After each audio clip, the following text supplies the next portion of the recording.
Apparently, the Switch 2 has been delayed to Q1 2025. So that does still keep it in this fiscal year for Nintendo, which is ultimately what they were aiming for, but does push it out of the calendar year. And I mean, I saw backing from like VGC and Bloomberg, amongst a bunch of others, backing this report that yes, this is what's happening. It is in fact being delayed. That's what Nintendo's been telling its publishers, that is being pushed there, mostly to build a stronger first-party launch. So if I had to guess, we'll probably get a reveal sometime like, I don't know, October, November, and then get the launch in March. Basically kind of copy-paste what they did with the Switch.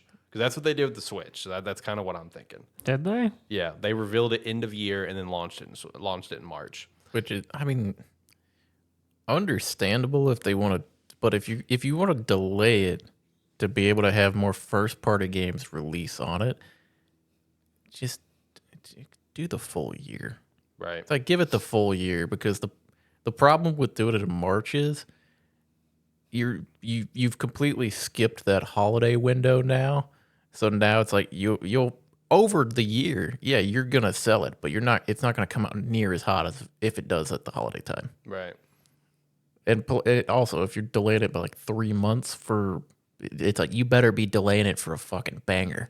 See, that's my mindset. It's like if what's the launch? If you're not delaying it for a flagship title and you're delaying it so you can have like two other like middle of the road first parties or something, like a Mario and versus Donkey Kong. I'm not saying that as like any knock to anything, but it's like it's like kind of like a new first party or like a new big Mario game or like a new big Zelda or a new big something like that, versus one of the big ones, versus like let's say like a Mario sport game, or something. Or like let's say Luigi's Mansion 4, for example. Like while everyone would love to see that, if you're it's like if you're not delaying it for one of your big boys, like Pikmin 5. Relax. I mean, after the reception of Pikmin 4, it might not be a bad idea. Oh my God! Yes, relax. Yes. Okay, Alec, let me ask you. What do you think's gonna get a bigger excitement, a Luigi's Mansion game or a new Pikmin game?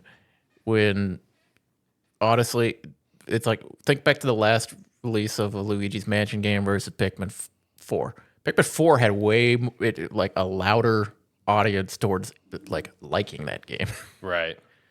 But it's just one of those where it's like if you're not delaying it for a flagship mainline first party Nintendo banger, what's the point? Yeah, I mean, because at that point, I'm expecting, like you're saying, like a Mario Odyssey 2 or something like that. If that's not the case, just release it during the holiday time and then get yourself your other games there, because you'll push console sales there, and then a couple months later, people are gonna be sitting there going, "Man, I need some games," and then you start releasing them.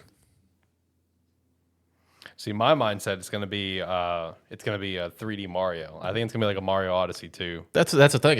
It has to be, or else it doesn't make sense. Even then, it's got to be bigger than Mario Odyssey at this point. Yeah, Right. because Mario Odyssey was one of their flags when the Switch came out, right? Yeah.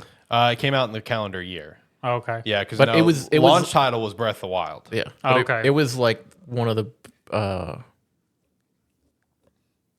Well, here's another thing. Didn't Breath of the Wild come out on Wii U? Yeah, it came out on both, Yeah. but it was a launch title. Yeah, for it was a Switch. launch on Switch because I remember Yeah. that being a thing. Yeah, but everybody had already played it on their Wii U's. All right, John. No, they came out at the same time, John. But I mean, Yeah, but nobody had Switches yet. With that, with also saying the whole flagship thing, do you think they would possibly risk it for a big new flagship of IP of reviving an IP, like maybe Star Fox or something? Star like Fox that? is what I thought of. Star Fox, Earthbound, maybe not Earthbound because that's more niche, being an RPG. But, It would have to be like a Star Fox or something like that, or you think they could pull it off with like a Donkey Kong Country?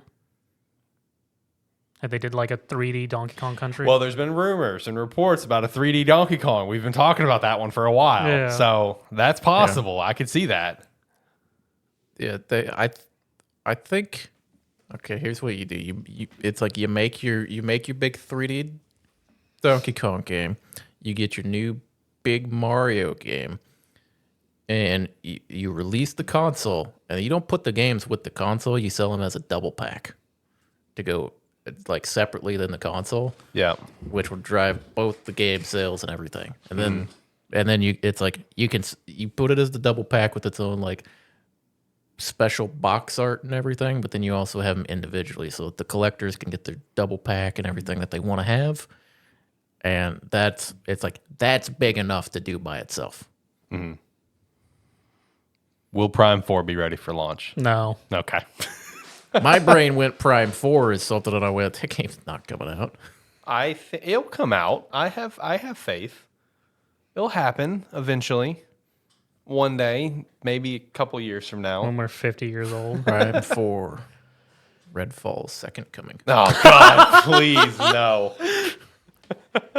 I think Redfall still has one player. Hey, people are still playing Redfall. People went back to Redfall. They enjoyed going back to Redfall, John. No, he found one article where a guy was happy about going back to Redfall. I remember you talking about that, yeah. Meanwhile, I'm like, when the same updates came out, I watched a reviewer that I respect for his opinions who went back to it. And his opinion was, I wouldn't recommend it still. That's funny. But no, I mean, if you are delaying it, Yokai Watch 4. I've seen talk that Yokai Watch is coming back. Level 5 wants to bring it back. Okay, that's a thing. That's a possibility. So I'm just throwing out random things now. No, with this, I also saw that apparently Nintendo's 2024 is very bare bones right now, which I could see that. I mean, at this point of the game, I could see that, and now it just makes me think: are we finally going to see some of these long rumored back pocket titles that Nintendo's got? Like apparently Prime 2 has been ready to go for a while. Apparently the Twilight Princess Wind Waker bundle exists. I've given up hope on that one, but will we see shit like that come out this year? No, you're not going to see anything that they've made. You're going to see them release something for Nintendo Switch Online. That's true. That is true. But no, a launch lineup of like a Mario Odyssey 2, maybe a Prime 4. I think Prime 4 will be a launch game. In all seriousness, all jokes aside, I do think it'll be a launch title. I really do. What else will launch with it? I don't know. I mean, I could definitely see some port ups of maybe a Smash Ultimate Mega bundle that has all the DLC characters, like Smash Ultimate whatever. It has Mario everything. Kart, of course. Yeah, Mario Kart 9 is going to be one of the big ones. Is Mario Kart 9 going to be a launch title? That's going to be one of the big ones that people are going to be seeing when that's going to come out. Yeah. People are tired of Mario Kart 8. They're done. They're done. All the DLC's out. It's done. Let's move on. Let's get the 9. We've been on 8 for a long time. So that's also a possibility. I know Luigi's Mansion 2 comes out sometime this year. So, the remake, whatever, for a Switch. So will we see a Luigi's Mansion 4? Will this, 3D Donkey Kong or new Donkey Kong Country come out? We'll see. No, Nintendo's lineup this year is going to be pretty crappy. But I will say, when we did our predictions episode, me and John both hammered that we think the Switch 2 is happening this year. But I did say it wouldn't shock me if it doesn't come out this year, but instead we get some dumbass hardware come out like a Switch Mini. You know what I mean? Something stupid is going to come out this year. I still think that's possible. All I'm saying is if you skip out on the holiday season to release it first quarter next year, you're gonna need some bangers as launch titles. You know what? I think it's gonna happen. I think because the rest of the year is gonna be shit from Nintendo. Yeah, it is. I mean, we're hoping for some hits to come in, but likely not gonna happen. Yeah. Do people truly enjoy Redfall though? No. I don't think there's anyone that truly enjoys Redfall. There's probably one or two people out there. There probably is. I mean, there probably is. I mean, I'm over here and I beat the drum for games people hate, for Spoken, me and John. So there's probably someone out there who beats the drum for Redfall, and we just haven't encountered them yet. For what the game was and the time investment you needed to beat it, okay. John, you literally said the only positive of the game is that it was on Game Pass, so you didn't have to spend money on it. Yeah, because they were going to charge you $70 or something for the fucking game. But you said that was the only positive about the game. Yeah. But Hey, Alex. I still played it for 8 hours. We live fair. by a 7 out of 10 game is okay. I know. That includes 4 out of 10 games as well. Oh my god. Okay, yeah. fine. Yeah, Redfall at that time, it was like a 3 out of 10 game. Now it's probably like a 4.5. 4.5. All right, fair enough. Cooking Mama remaster incoming. Apparently, Cooking Mama's coming Cooking back Mama too. is a really good series, so if that released, that would actually probably pop I mean, off. I think Cooking Mama's coming back, so I think that's a possibility. I've seen conversation about that one. So, also shout out to Andy for coming by, hanging out with us. We love you, Andy. Hopefully you're doing well. I miss you. But no, again, wouldn't be shocked, boys, if we see like a Switch Lite come out this year. OLED Lite, or Switch Mini. It's even smaller than the Lite. I'm calling it now. We're gonna see some dumb shit come You're out really this year. pushing for everyone's going to release some mobile device this Yeah, year. Well, they're already a mobile device. What do you mean? let's make a smaller Switch that's gonna run even worse. It's not the first time they've done dumb shit like this. I mean, they released the 2DS that no one asked for, where you couldn't even fit it in your damn pocket. I mean, if Yeah, you're but gonna, that was made for kids. that thing was stupid. Come on. It was made for kids. It was made for nobody. Kids Nobody wanted it. kids loved it. No, nobody I wanted don't it. even know what you're talking about. The 2DS? Which 2DS? The first one, the original. Oh, that one. Yeah, the big long one that like it wasn't a foldable. No. Yeah, that thing was so stupid. Yeah, it was made for kids who didn't. No one liked it. You're thinking of it as an adult's perspective. Kids loved it. No. Kids love their 3DS. Let's go find one. Let's give it to a kid. Let's see what happens. Yeah, see what he These says. days, yeah, you're gonna give it to him after the shop's gone. That's unfortunate. Yeah, Andy pointed out another one, Game Boy Micro. Let's not forget about the Game Boy Micro. Hey, those are actually sort of neat. They are very neat. I think Game Boy Micros are super cool.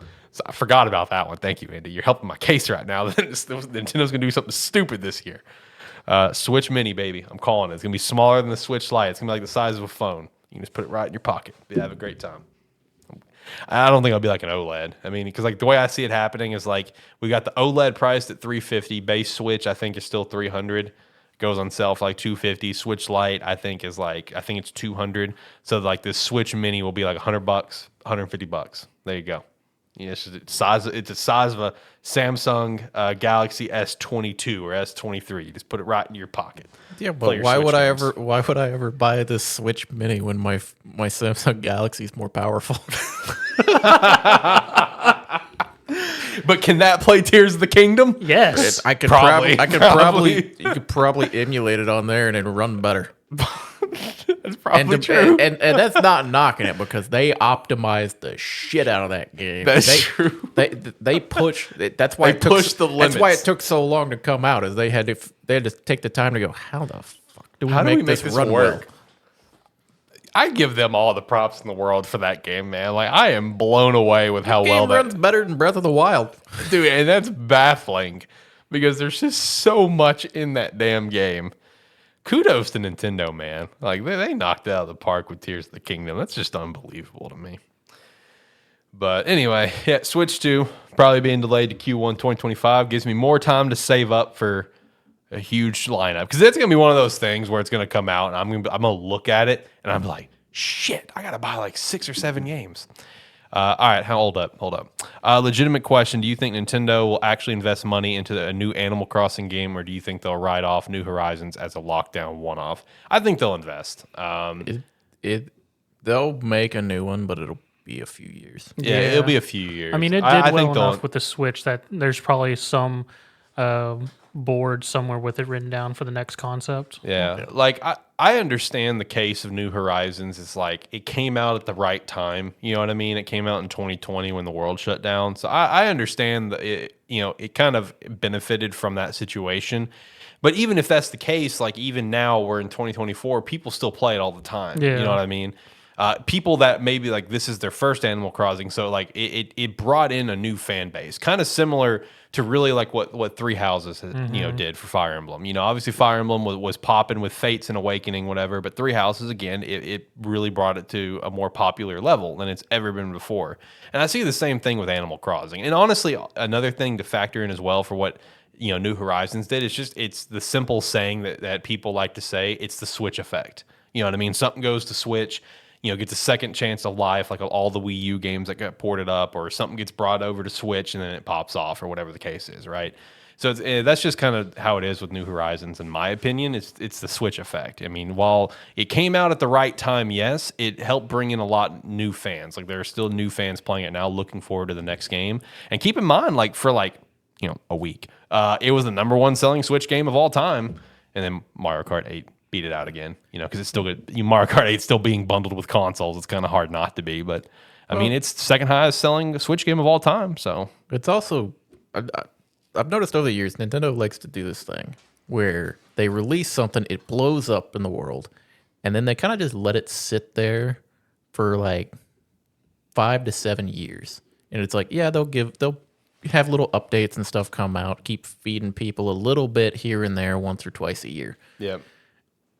And while people want more of it, they kind of just let it sit there and they're like, we're going to do another one eventually. But it's like, especially the thing of the Switch effect. New people are buying it because they just happen to have 3 Switches in their house. True. It also gives people time to go, I really like this. I wonder if there's been any other of them. And then they go back and they buy the older ones. And they play it and they go, and then they get, but it's like by the time they kind of go back through, come back and play through everything again, they're like, okay, yeah, I'm really looking forward to the next one that comes out now. Yeah, exactly. It's like been Nintendo's strategy forever. Yeah, and it works. It's just like, we're going to release stuff.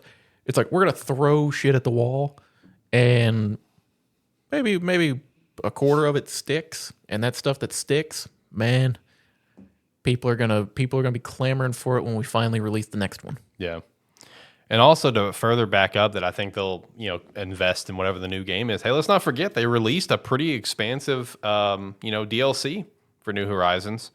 So, I mean, I feel like that's just granted it's New Horizons, so it makes sense to invest in it, but that's still, I don't think they've done that before. I mean, they may have released like small DLC stuff before. I don't know. Andy, you could tell me for like maybe like New Leaf or whatever the Wii U festival game was, or the Wii game, whatever. I don't remember what that one's called, but I mean, New Horizons was a pretty huge, pretty huge expansion, a lot of new additions. I mean, I feel like that's kind of proof that they're, further investing in it.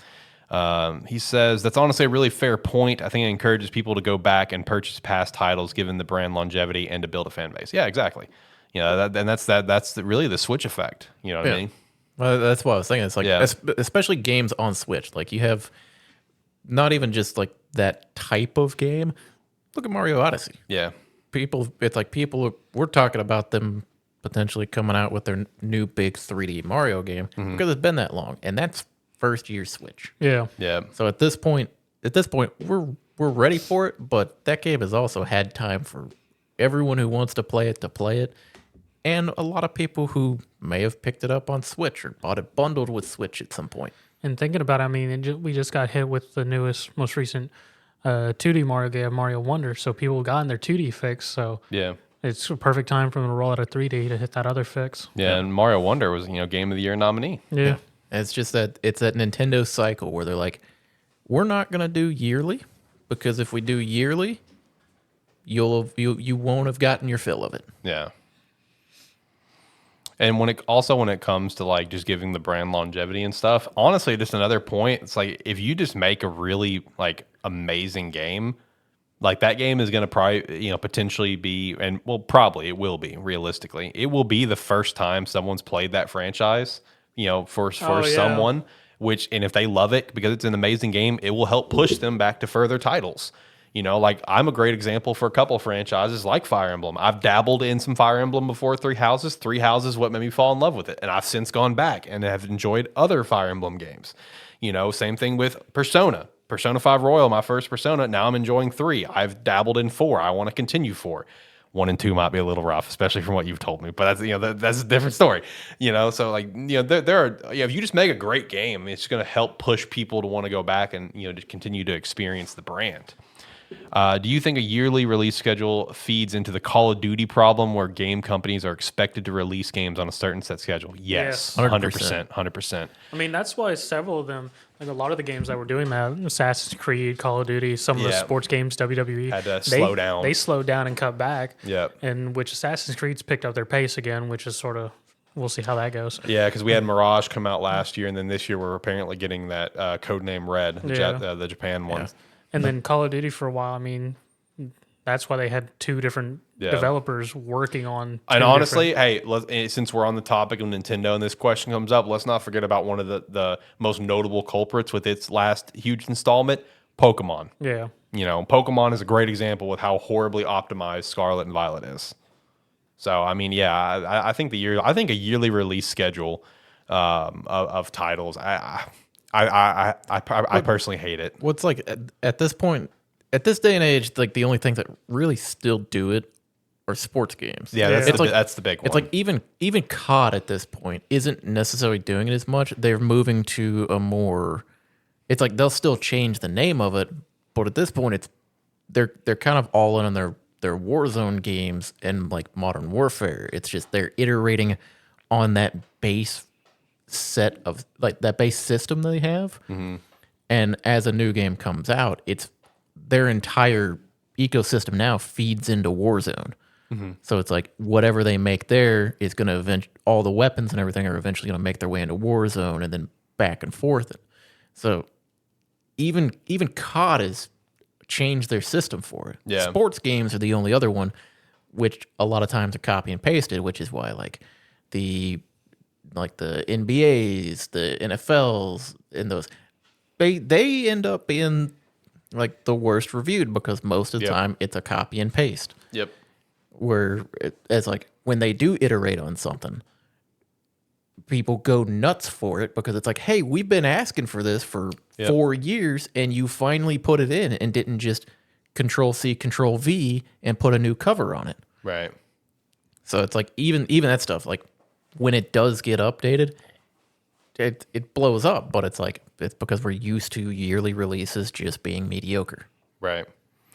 And with sports games, like as someone who like would always dive into like the new Madden and stuff every year, those are ones that I wish would be like on like a bi-yearly schedule, and just every year, like in that break year where you're not putting on roster new game, updates. just do the roster update for everyone. And do like a full. I mean, we know they can do it. We see the size of updates games do. Just do a full update where even including their actual picture. Don't just like throw the characters in there with a blank generic picture. Just do a full roster update. I think people would be happy about that, as long as you're continuing to innovate on the game. If you're innovating on the game every couple of years, I think people would be really cool with it in that regard. I know we had the official little like general reveal of the new college football game called College Football 25. The full reveal is coming in May. This was a teaser. I apologize. And then it is set to release this summer. And I think that will come out as a banger because it just hasn't been a thing forever. But then my first thought is, okay, well, how's 26 going to be next year? Is it just going to be copy and paste, or are we going to innovate? So yeah, Or maybe with that one they'll actually just take their time and be like, they need to. and just be like, here's the game. We'll see in a couple years. They need to do that. I really wish sports games would start doing that more. Yeah, just do bi-yearly and just do roster updates. Please. Just do that. I think people would be like a lot more, receptive to sports games if you did that. But actually innovate the games, every couple of years. Yeah. I think that'd be great. I'm half convinced that part of the reason they still do yearly games for sports games is specifically for who's on the cover. Yeah. They want a different cover art every year. Yeah. They don't want to keep selling the same one. That's fair. And if that's the case, that's stupid. Yep. We don't want that. Besides, Madden Curse is real, dude. So just get rid of the cover anyway. Madden Curse is so real. So just get rid of it anyway.